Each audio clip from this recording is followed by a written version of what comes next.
ರಾಜ್ಯಾದ್ಯಂತ ನಡೆದಿದ್ದ ಮತದಾರರ ಪಟ್ಟಿಯ ವಿಶೇಷ ಸಮಗ್ರ ಪರಿಷ್ಕರಣೆ ಎಸ್ಐಆರ್ ಪ್ರಕ್ರಿಯೆ ಮುಗಿದಿದ್ದು, ಒಂದು ವಾರದ ಬಳಿಕ ಇಂದು ಕರಡು ಮತದಾರರ ಪಟ್ಟಿ ಪ್ರಕಟವಾಗಲಿದೆ. ಕಳೆದ ಜೂನ್ 30ರಂದು ರಾಜ್ಯಾದ್ಯಂತ ಆರಂಭವಾಗಿದ್ದ ಎಸ್ಐಆರ್ ಪ್ರಕ್ರಿಯೆ ಆಗಸ್ಟ್ 17ರಂದು ಸಮಾಪನಗೊಂಡಿತ್ತು. ಈ ಪ್ರಕ್ರಿಯೆಯಲ್ಲಿ ಎಸ್ಐಆರ್ ಮತಗಟ್ಟೆ ಮಟ್ಟದ ಅಧಿಕಾರಿಗಳು ಮನೆ ಮನೆಗೆ ತೆರಳಿ ಗಣತಿ ನಮೂನೆಗಳನ್ನು ವಿತರಿಸಿ ಮತದಾರರಿಂದ ವಿವರ ಭರ್ತಿ ಮಾಡಿಸಿ ವಾಪಸ್ ಪಡೆದಿದ್ದರು. ಮತ್ತೊಂದೆಡೆ ಮತದಾರರು ಆನ್ಲೈನ್ ಮೂಲಕವೂ ಗಣತಿ ನಮೂನೆಗಳನ್ನು ಭರ್ತಿ ಮಾಡಿ ಸಲ್ಲಿಸಿದ್ದಾರೆ. ಗಣತಿ ನಮೂನೆಗಳ ವಿತರಣೆ, ಭರ್ತಿ ಹಾಗೂ ಡಿಜಿಟಲೀಕರಣ ಪ್ರಕ್ರಿಯೆ 100% ಪೂರ್ಣಗೊಂಡಿದೆ.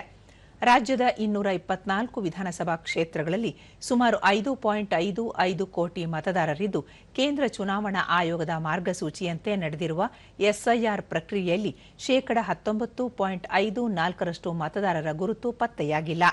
ರಾಜ್ಯದಲ್ಲಿನ ಒಟ್ಟು 59,050 ಮತಗಟ್ಟೆಗಳ ವ್ಯಾಪ್ತಿಯಲ್ಲಿ ಎಸ್ಐಆರ್ ನಡೆದಿದೆ.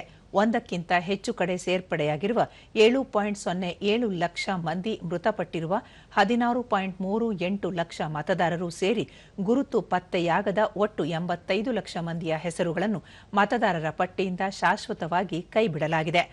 ಪಟ್ಟಿಯಿಂದ ಕೈಬಿಡಲಾಗಿರುವ ವಿವರಗಳನ್ನು ರಾಜಕೀಯ ಪಕ್ಷಗಳಿಗೆ ನೀಡಲಾಗಿದೆ.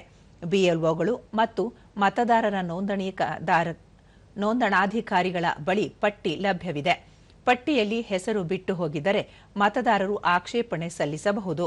ಜಿಲ್ಲಾ ಚುನಾವಣಾಧಿಕಾರಿಗಳು ಈ ಆಕ್ಷೇಪಣೆಗಳನ್ನು ಪರಿಶೀಲಿಸಿ ಸಂಬಂಧಪಟ್ಟ ಮತದಾರರಿಂದ ಅಗತ್ಯ ದಾಖಲೆಗಳನ್ನು ಪಡೆದು ಅಂತಿಮ ಮತದಾರರ ಪಟ್ಟಿಯಲ್ಲಿ ಸೇರ್ಪಡೆ ಮಾಡಲಿದ್ದಾರೆ. ಇಂದು ಕರಡು ಮತದಾರರ ಪಟ್ಟಿಯನ್ನು ಪ್ರಕಟಿಸಲಾಗುವುದು. ನಂತರ ಸೆಪ್ಟೆಂಬರ್ 23ರವರೆಗೆ ಆಕ್ಷೇಪಣೆ ಸಲ್ಲಿಸಲು ಅವಕಾಶವಿರಲಿದೆ. ಬಳಿಕ ಅಕ್ಟೋಬರ್ 27ಕ್ಕೆ ಚುನಾವಣಾ ಆಯೋಗ ಅಂತಿಮ ಮತದಾರರ ಪಟ್ಟಿಯನ್ನು ಪ್ರಕಟಿಸಲಿದೆ.